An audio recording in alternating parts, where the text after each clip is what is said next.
Towards the end of every console's life, the game's released at the very best it can be, because the devs have reached the very pinnacle of what the console can deliver. There are multiple examples, and Comix Zone is a good one because of how fucking amazing it looks and sounds. But before we start, I really want to ask a question.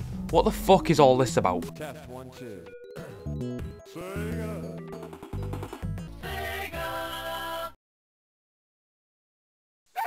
I don't care if it's irrelevant to the review, I need to know why this was a thing. However, this gives me an idea. Sega!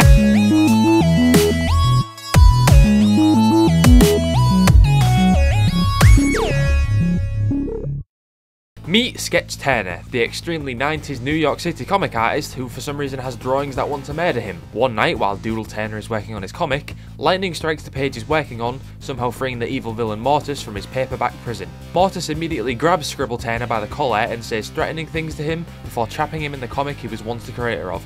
Oh my god! I must admit the general concept of this game is really fucking cool and there's so much potential here. So after Mortis the Mustache drops you off in the comic world, you're greeted by a tank top wearing woman by the name of Elisa Cyan. She immediately, and I mean like the very second your body hits the floor, gives you a mission. Do things, save the world, or we as fuck, you are the only one who can. Are you sure? Because I've literally just arrived, I have no idea where anything— Good luck! Brilliant. Well, it looks like she's at least given me some items to help in this totally non-consensual quest I've just embarked upon. What a lovely, generous, kind fucking bitch you are. On to the next room to begin our quest, but since there's no door, Sketch just hops from one panel to the next, which is extremely cool every time he does so. Anyway, as you enter this panel, Mortis draws in an enemy for Sketch to fight, because, I don't know, drawing spikes on all sides of the panel was a little bit unfair. What are the rules here anyway? Could he just draw a box around Sketch and label it titanium airtight box? Suffocate the blonde cunt or something? Why faff about drawing Dragon Ball Z villains to kill Sketch, who, by the way, just happens to know martial arts? You mess with the wrong comic book artist, Mortis. This guy can do flips and shit. Extremely well animated flips and shit. Every animation is fluid, stylish, and most of all, tight as fuck. Nothing feels out of control or loose when you're controlling Sketch. And that's a good thing in this game. You need responsive controls because otherwise you die in fucking seconds. Although that is partially down to how brutal this game is. You know how in most games you take damage from destroying obstacles that block your path? Well, no, you don't, because that's not fair. Every time Sketch punches a box or a barrel, he loses a day of his fucking life. He's probably terrified of knocking on doors. This, to me, is just a cheap way of making the game harder. Yeah, okay, sometimes you have dynamite to blow up the obstacles, but you've probably already used the item to get past the first set of barrels blocking your way out. Wait, hold on, who's actually been drawing these barrels in? If we're to assume Sketch is in the comic book of his own creation, does that mean he's drawn them? Or is it Mortis, the main villain, drawing them? Because if it's the latter, he's a fucking idiot. Seriously, just write something inside the panel with Sketch in, like, suddenly Sketch grasped his throat and started gasping for air. He's choking to death. Oh my god, now he's dead. Oh, Mortis can rule the world because Sketch is dead as fuck. If Sketch is just a character in this comic now, then it should just be as easy as that, right? Alright, so as far as combat goes, you have enough moves to bang the fuck out of them all fairly easily. But spamming is not recommended because the AI seems to be smart enough to wise up to those shenanigans and will start blocking your spam. Pretty cool. It encourages you to switch things up in combat and you'll find yourself doing all sorts of cool shit. There's even small bits of banter between you and your foes, which makes it all the more comic booky.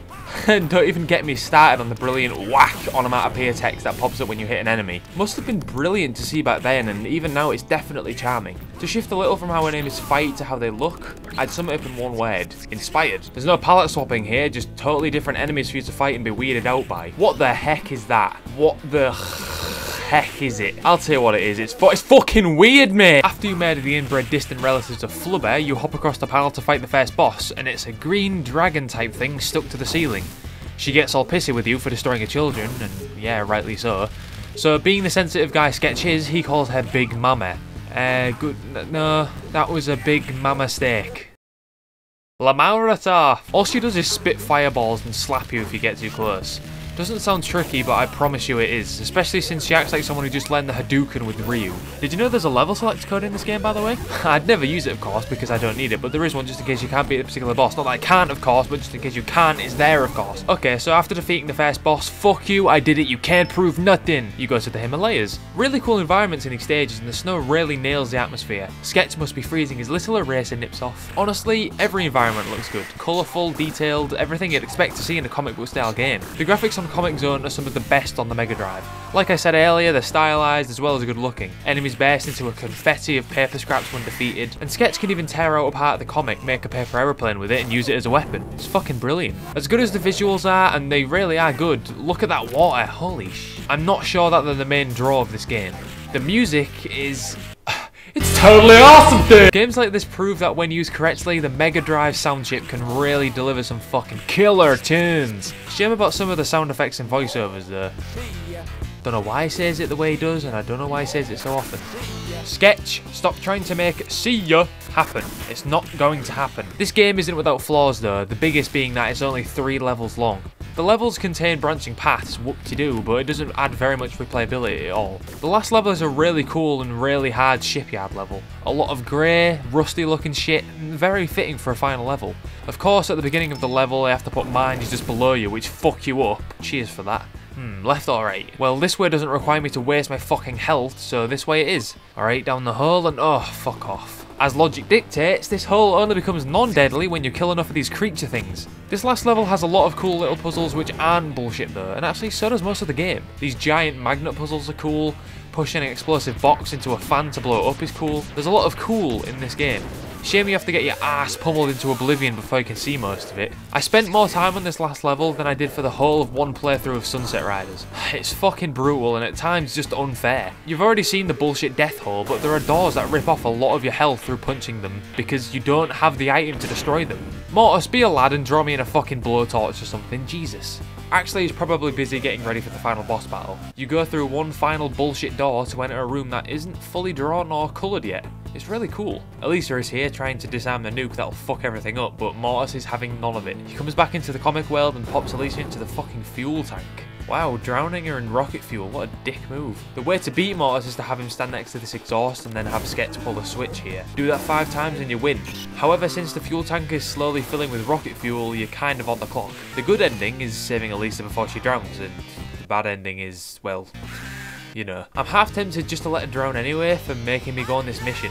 I didn't ask for this. Oh, fine, I'll save her. Once she's free from the fuel tank prison, she embraces Sketch in a hug and the two of you teleport out of the comic world as the nuke explodes. Then you get a short text scroll giving you a resolution. Sketch's comic becomes a bestseller, Roadkill the Rat gets 100 pounds of cheese, and Elisa joins the army? Whoa, wait. She's from another fucking dimension. No background check on her, no ID necessary, just gonna let her in? Ah, fuck it, who cares? You know, it really bothers me when the ending to a game is just a text scroll. I understand why developers did it, but I'd really like to see some more great artwork. Text scrolls seem a bit... lazy.